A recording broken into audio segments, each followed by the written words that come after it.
주시는 하나님의 말씀은 고린도전서 12장 1절로 11절까지 말씀입니다. 고린도전서 12장 1절로 11절까지 말씀, 오늘 우리에게 주시는 하나님의 말씀입니다. 형제들아, 신령한 것에 대하여 나는 너희가 알지 못하기를 원하지 아니하노니 너희도 알거니와 너희가 이방인으로 있을 때에 말 못하는 우상에게로 끄는 그대로 끌려갔느니라. 그러므로 내가 너희에게 알리노니 하나님의 영으로 말하는 자는 누구든지 예수를 저주할 자라 하지 아니하고 또 성령으로 아니하고는 누구든지 예수를 주시라 할 수 없느니라. 은사는 여러 가지나 성령은 같고 직분은 여러 가지나 주는 같으며 또 사역은 여러 가지나 모든 것을 모든 사람 가운데서 이루시는 하나님은 같으니 각 사람에게 성령을 나타내심은 유익하게 하려 하심이라. 어떤 사람에게는 성령으로 말미암아 지혜의 말씀을, 어떤 사람에게는 같은 성령을 따라 지식의 말씀을, 다른 사람에게는 같은 성령으로 믿음을, 어떤 사람에게는 한 성령으로 병 고치는 은사를, 어떤 사람에게는 능력 행함을, 어떤 사람에게는 예언함을, 어떤 사람에게는 영들 분별함을, 다른 사람에게는 각종 방언 말함을, 어떤 사람에게는 방언들 통역함을 주시나니 이 모든 일은 같은 한 성령이 행하사 그의 뜻대로 각 사람에게 나누어 주시는 것이니라. 아멘. 하나님의 말씀입니다. 어떤 신학자는 이 세상은 하나님의 작업장이다 이렇게 표현을 했습니다. 이 세상은 하나님의 작업장이다.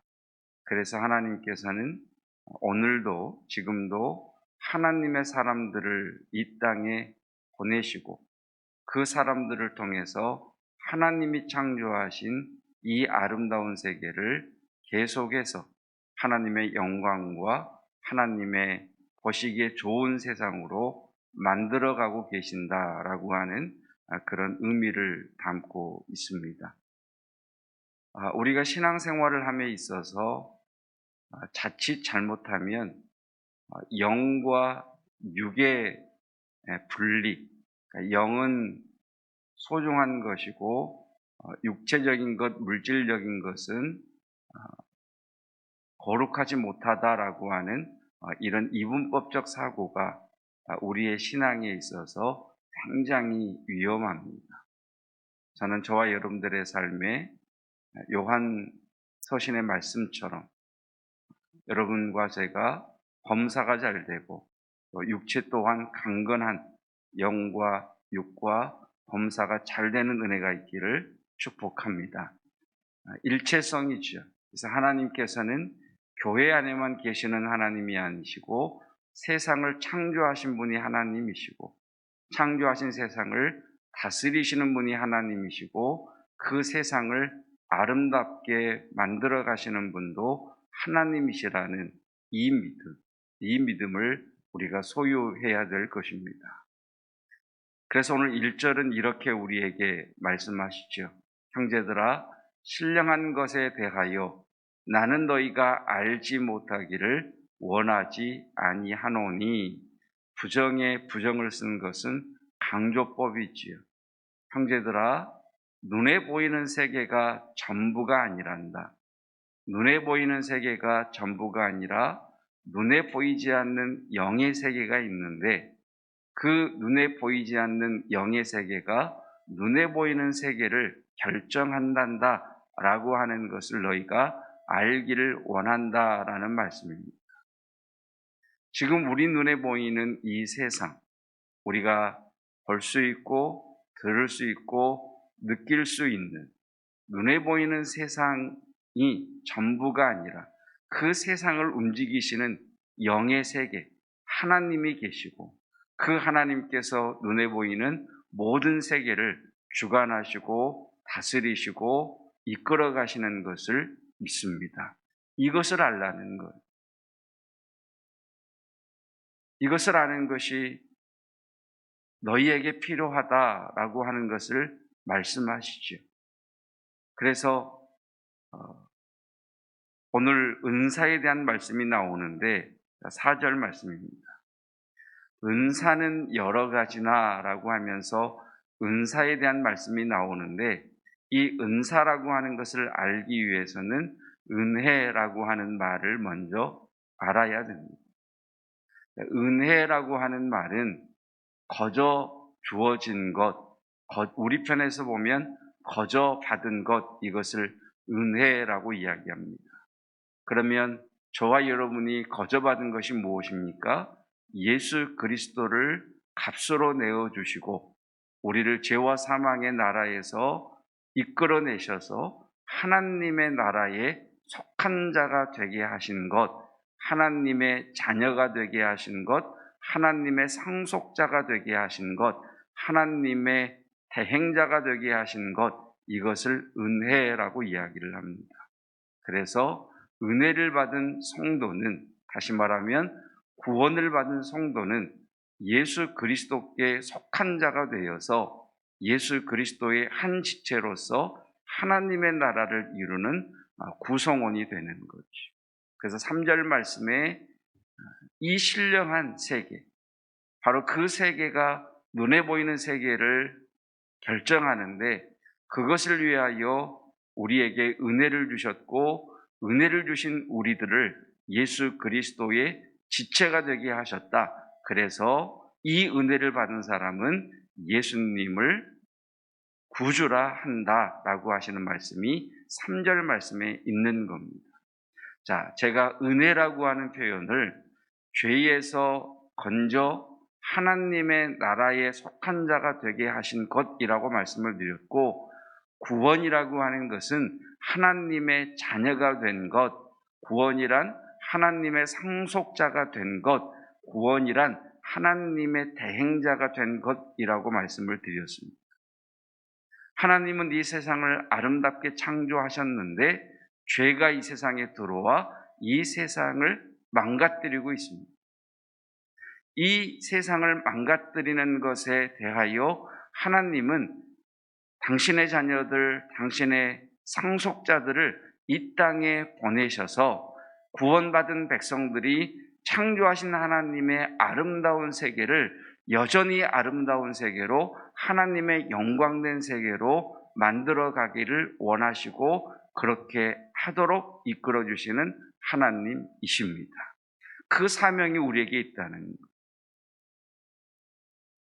그래서 우리가 하나님의 대행자라는 거예요. 그러면 하나님의 대행자라고 하는 명칭은 주어졌는데 하나님의 대행자라고 하는 직분은 주어졌는데 신분의 변화는 일어났는데 이 일을 감당하려면 그 일을 감당할 수 있는 지혜도 있어야 하고 능력도 있어야 하죠. 그러니까 세상을 살아감에 있어서 우리에게 필요한 건 두 가지죠. 지혜와 능력. 그래서 다니엘서를 보면 하나님께서 하나님의 사람들에게 지혜와 능력을 주셔서 하나님의 대행자로 살아가게 하시는 거죠. 그 일을 감당할 수 있도록 주시는 지혜와 능력을 뭐라고 하느냐? 은사라고 이야기를 합니다. 은사. 그러니까 저와 여러분은 이미 하나님의 자녀요, 상속자요, 대행자가 되었습니다. 아멘. 그러니까 이 일을 잘 감당하기 위해서는 우리에게 필요한 것이 은사, 힘과 지혜라는 거죠. 그래서 그 은사를 하나님께서 우리에게 주시는데 그 표현을 뭐라고 이야기하느냐? 4절에 이렇게 이야기하죠.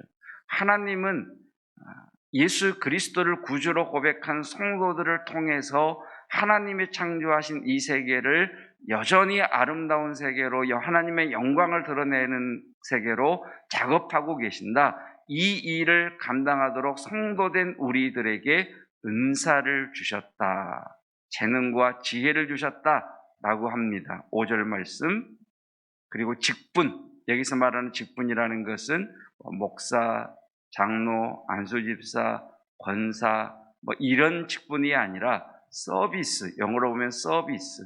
이것을 조금 더 표현해 보면 물을 들고 시중을 들다라고 하는 의미입니다.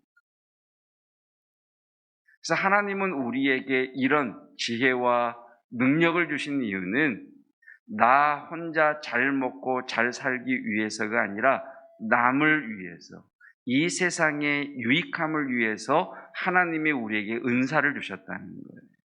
그 의미가 직분, 물을 들고 시중을 들다라고 하는 표현입니다. 우리가 들었던 말처럼 공부해서 남주자, 공부해서 남주라는 것. 저는 저와 여러분들 때문에 우리의 가족들이, 우리의 자녀들이, 우리의 성도들이, 저와 여러분이 속해 있는 그 세상의 공동체가 잘 되는 사람들 되시기를 축복합니다. 야, 저 사람이 들어오니까 손님이 계속 오네? 저 사람 때문에 우리 회사가 잘 되네? 저 사람 때문에 일이 되네? 라고 하는 하나님의 복의 통로가 되시기를 축복합니다. 그런 사람으로 하나님이 우리를 세우셨다는 거예요. 그게 직분이라는 표현이에요. 그리고 6절 말씀. 6절에 나오는 사역이라고 하는 것은 교회에서의 일뿐만 아니라 일상의 삶에서의 우리의 일까지 포함하는 말씀입니다. 혹시 여러분 일이 없다면 하나님께서 저와 여러분에게 일을 주는 은혜가 있기를 축복합니다.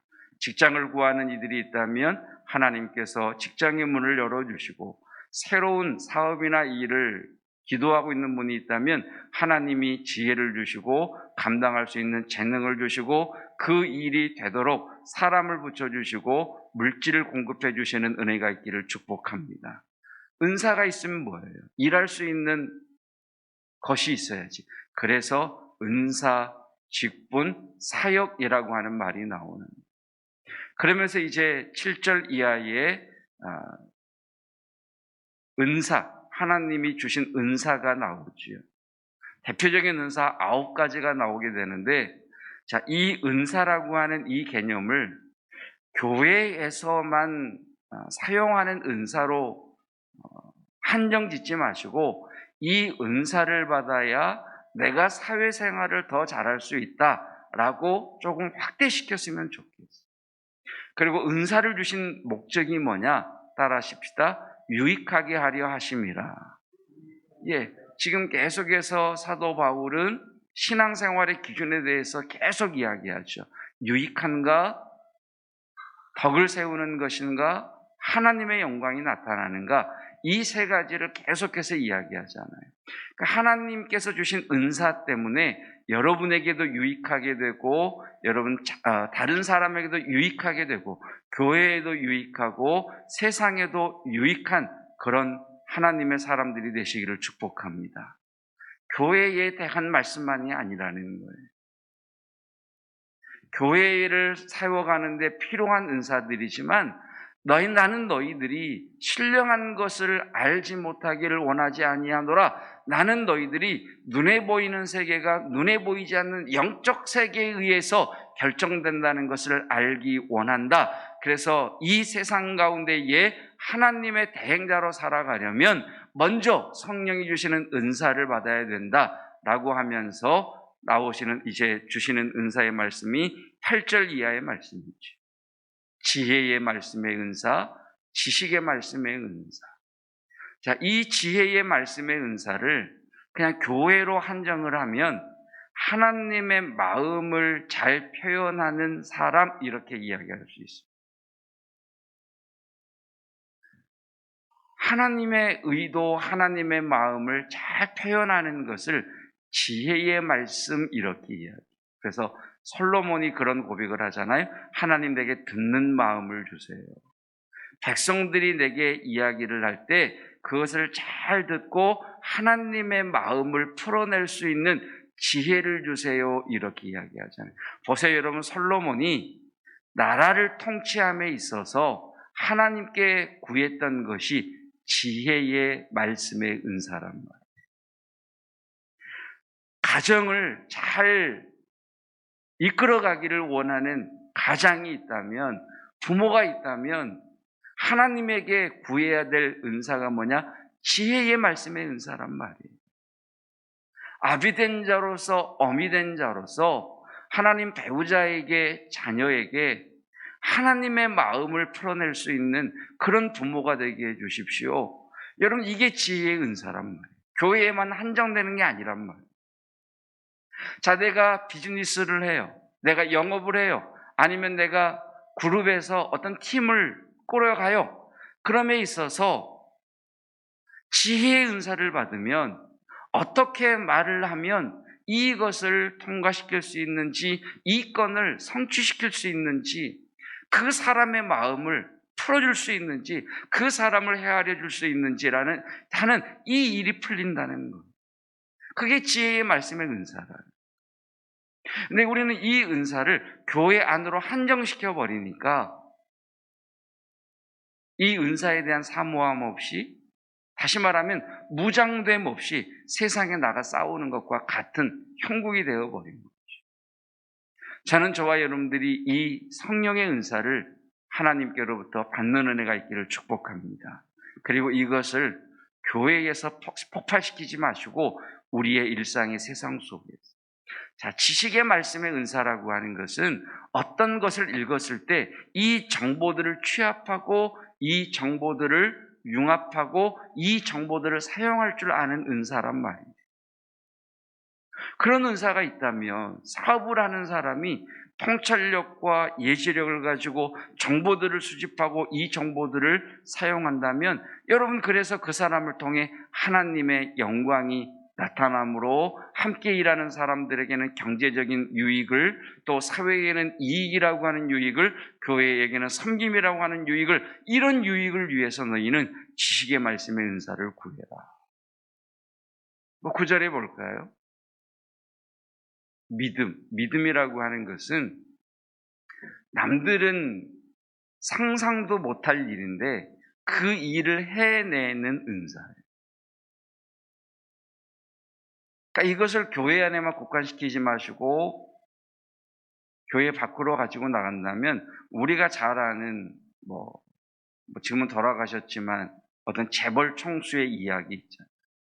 겨울에 미국 대통령인가가 우리나라 미국 현충원인가를 꼭 이렇게 지나가야 되는데 겨울이라 잔디가 다 죽어버렸죠. 이걸 이제 잔디를 입혀야 되는데 이게 가능하냐 그랬더니 그분이 가능하다. 필요한 경비를 달라. 그래서 청보리를 전부 갖다가 싹 덮었다고 그러죠. 그러니까 상상할 수 없는 일을 이뤄내버리는 거예요. 이게 믿음의 은사랍니다. 여러분, 내 능력을 벗어나는 일 같지만 믿음의 은사가 부어지면 그 일을 능히 하더라는 거예요. 저는 우리 청년들에게, 우리 젊은 세대들에게 이 은사가 임하기를 축복합니다. 그래서 새로운 일들을 도전하는 거예요. 어떤 사람에게는 한 성령으로 병 고치는 은사를, 성경을 보면 병이라고 하는 것은 육체의 병만이 아니에요. 토지가 병이 들어서 소산을 맺지 못해요. 우물이 병이 들어서 마시지를 못해요. 그걸 고치죠. 저는 저와 여러분들이 손을 대는 일이 잘 되는 은혜가 있기를 축복합니다. 그게 병 고치는 은사란 말이에요. 실제로 가정에서, 실제로 우리의 일상의 삶에서 육체가 약한 이들이 있단 말이에요. 그들에게 이거 봐, 김 과장, 대리, 아니 부장님, 제가 기도할게요. 기도하시면 나으실 거예요. 여러분, 그래서 그 사람이 치유가 됐어요. 그러면 그 사람이 물론 의학의 도움을 통해서 또는 자신이 관리를 잘해서 자기가 나았다라고 생각할 수도 있겠지만 성령께서 그 사람 가운데에 네가 나은 이유는 저 사람이 기도해서야 라고 하는 이것이 싹 들어가는 순간 그 사람에게 믿음이 확 생겨나 버리게 되는 거죠. 말씀을 맺겠습니다. 하나님은 저와 여러분들을 교회의 성도로만 부르시는 것이 아니라 세상의 대행자로 불러주셨습니다. 하나님은 저와 여러분을 통해 이 세상이 더 아름답고 유익하고 하나님의 영광을 나타내는 세상이 되기를 원하십니다. 그래서 우리에게 세상을 향해 가라라고 그러십니다. 그냥 보내시는 것이 아니라 은사, 재능과 능력과 지혜를 주셨다는 거예요. 그 능력과 재능을 주셔서 물을 들고 시중을 드는 자처럼 너의 유익이 되고 남의 유익이 되고 교회의 유익이 되고 세상의 유익이 되게 할 일을 주셨다는 거예요. 그래서 구체적으로 이 일을 더 잘하기 위해서 성령께서 주시는 것들이 은사라는 것. 이 은사를 통해 교회가 유익되고 이 세상이 유익된 자로 살아가시기를 주님의 이름으로 축복합니다. 기도하겠습니다. 사업을 하는 이들에게는 지식의 말씀의 은사를, 지혜의 말씀의 은사를, 또 믿음의 능력 행함의 은사를, 직장에 다니는 이들에게도 지혜의 말씀의 은사를, 지식의 말씀의 은사를, 특별히 우리 젊은 세대들에게 도전하고 불가능한 것에 보이는 것들을 이루는 믿음의 은사를, 능력 행함의 은사를 베풀어 주시기를 원합니다. 세상의 빛과 소금으로 부름받은 모든 성도들에게 병 고치는 은사를 허락하여 주시사 우리 교회가 속해 있는 이 지역사회가 성도들이 있는 그곳이 빛과 빛으로 인하여 어둠이 떠나가는 치유의 역사가, 소금으로 인하여 부패된 것들이 치유되는 치유의 은사가 일어나게 하여 주시옵소서. 하나님, 나를 통해서 이 세상에 하나님의 이름이 드러나기를 원하고 하나님께서 보시기에 심히 좋았다고 하셨던 그 창조 세계의 아름다움이 지속되기를 원하고 회복되기를 원합니다. 하나님의 은사를 부어주셔서 교회가 유익되게 하시고 세상이 유익되게 하시고 무엇보다도 본인에게 유익되는 은혜가 있게 하옵소서. 더불어 주님 앞에 기도하며 선포합니다. 모든 이름이 뛰어나신 나사렛 예수 그리스도의 이름으로 명하노니 우리 모든 성도들의 육체의 마음의 영적인 병은 치유될지어다. 하나님 은혜를 베풀어 주시옵소서. 하나님 이제 강대상을 새로 허락하여 주시고 이 강대상을 통해 선포되는 말씀이 생명의 말씀 되게 하시며 살리는 생수의 강이 흘러넘치게 하옵소서. 예수 그리스도의 은혜를 날마다 생각하며 주님 앞에 최경덕 안수집사님, 김순자 전사님 감사 예물 올려드립니다. 예수 그리스도의 은혜가 늘 그 위에 머물게 하시고 하나님 코로나로 인한 장기적인 베트남 체류 생활 가운데 하나님이 영육간에 강건케 하옵소서. 그의 문을 열어주시며 하나님의 은혜가 임하게 하옵소서. 예수 그리스도의 은혜와 하나님의 사랑하심과 성령 하나님의 은사 베푸신 놀라운 은총이 주님 주신 은사로 하나님의 대행자의 사명을 더 잘 감당하기를 원하는 유익된 자들 위에 영원토록 함께 하시기를 축원하옵나이다. 아멘.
있습니다.